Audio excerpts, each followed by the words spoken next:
कपडे नसले तरी कधी आनंद कमी नव्हता, कारण घरातल्या हसण्यातच खरी किंमत होती. लहानपणी आमच्या घरात सण म्हटलं की मोठा खर्च, नवीन कपडे, सजावट, भेटवस्तू हे काही परवडायचं नाही.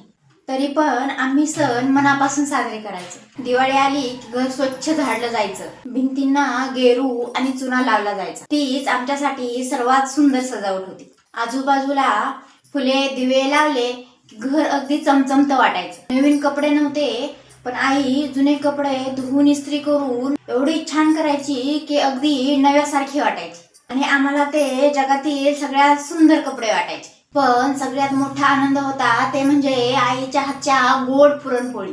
त्या दिवशी तिच्या चेहऱ्यावर थकवा जाणवायचा, पण डोळ्यात आनंदही होता.